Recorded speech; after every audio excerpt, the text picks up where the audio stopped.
So my patient was a 19-year-old male and his presently complaint was drooping of right upper eyelid and double vision for past 4 years.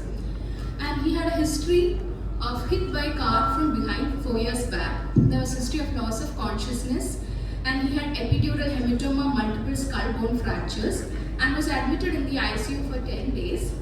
Following which he developed drooping of right eye upper lid causing complete closure, which gradually improved. There was no history of fatigability or diurnal variation.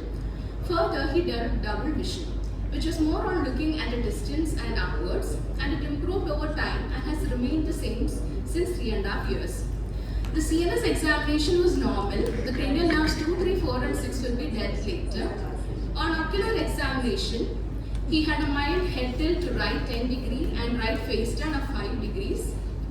And there was a right eye hypotropia of 30 base up and exotropia when the left eye is taking fixation, and the left eye hypertropia more than 30 base diopters when right eye is taking fixation. The secondary deviation was more than primary deviation. Extraocular movements, there was an elevation deficit of -4, depression of -2 and -1 adduction in right eye. There was significant ptosis in right eye.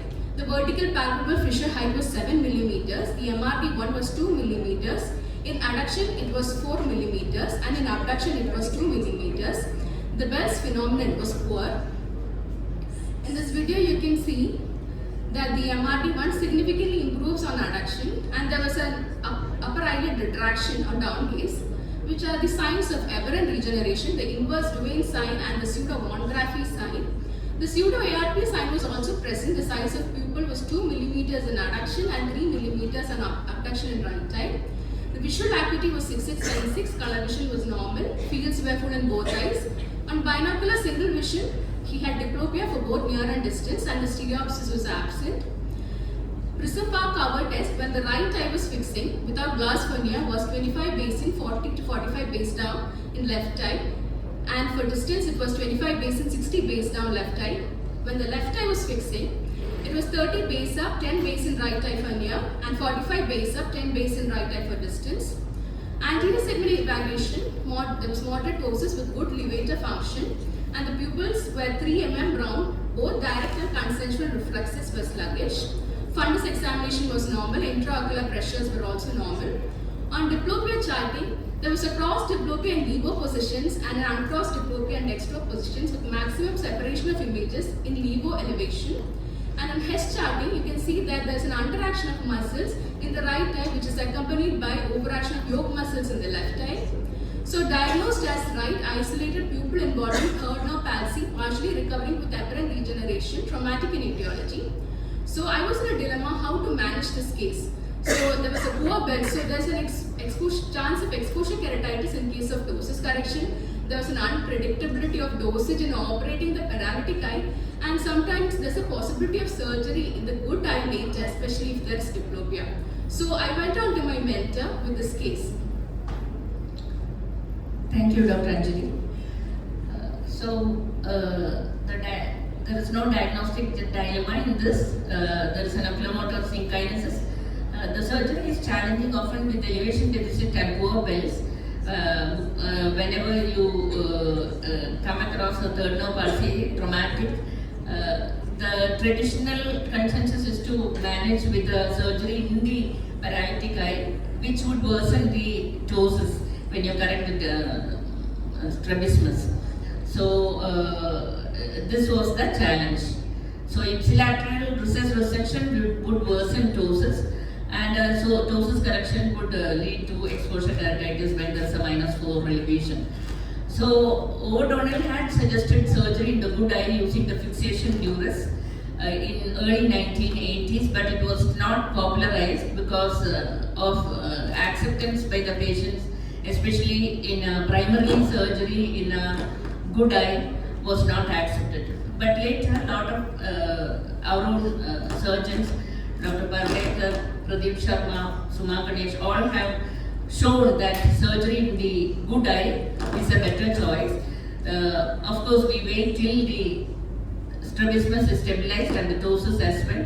And the principle is to create a fixation duress by doing surgery in the good eye. in the non-paretic eye. So in primary position, the normal eye tries to abduct when the normal good eye is little adapted. In an attempt to abduct, there is an adduction which is created in the paralytic eye, which produces correction of the doses as well. So this is the patient who had a surgery in the primary surgery. The only surgery was done in the good eye, and ptosis was corrected, and head posture was corrected, and diplopia as well. So titration of the amount of recess resection is also important. So the amount of deviation can be calculated with the prism in front of the normal eye to correct the dosage of recess resection. The improvement in doses in adduction preoperatively is a predictor of the surgical outcome for correction of doses. We can show this to the patient so that he would understand what is the basis of doing surgery in the good eye. So in large angle recession of the lateral rectus in the other eye may have to be done also. But we have dealt with these cases with a transplantation in the good eye, which also is very rewarding. So vertical transposition, whenever there is a hypotropia, large hypotropia, in this case in primary position, we could manage with a downward displacement of the recti muscles, and adjustable recess resection can be done when you want to correct the diplopia as well. So counseling is very important. Primary surgery exclusively in the contralateral eye has to be shown to the patient. And the main advantage is that the second procedure for the ptosis can be avoided and convince the patient regarding surgery in the good eye. Thank you.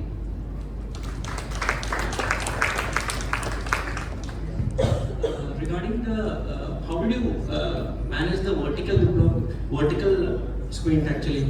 Yeah. What was the amount of the vertical squint which was there? In this particular patient, there was a -4 elevation deficit. So recess resection was done with downward displacement of the muscles in the good eye, so that the hypotropia also could be compensated. And if it is much more than this, we can do a superior rectus recession in the good eye, so that the eye doesn't have a large hypotropy in primary position.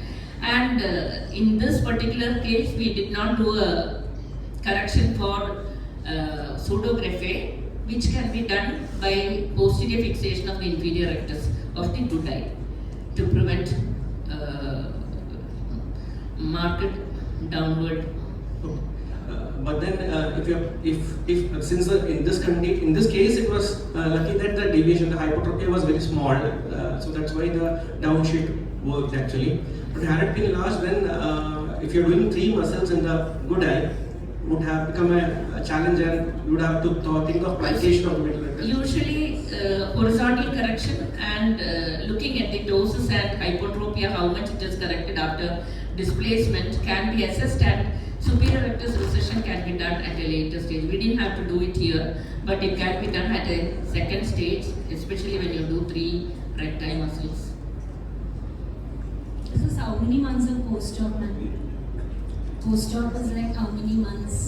Last follow-up was Last 6 months. 6 months, and he is maintaining the. He is maintaining, and even now he is diplopia free in the primary position and depression. And in marked elevation, he has diplopia, but it doesn't affect his routine. But that's lucky in third nerve palsy, because usually results are not that good. But this is a mild form of third nerve palsy. Yeah, Because maybe mainly convincing the elevation patient that is to do a surgery in the good eye is some. We have had cases where optic nerve is also involved along with the in the RTA, when the patient wouldn't like to do surgery in the good eye. So counseling is very important. We had the videos of this patient, that is why we showed this. We had larger tropia with transplant being done in the good eye, which is also very rewarding. Okay, thank you. Thank you. Postgraduate in Malabar Medical College, Kozhikode, with her mentor Dr. Lakshmi C, Professor, Malabar Medical College, and pediatric ophthalmologist at Ibate Eye Hospital, Kozhikode, discussing complicated questions, simple answers.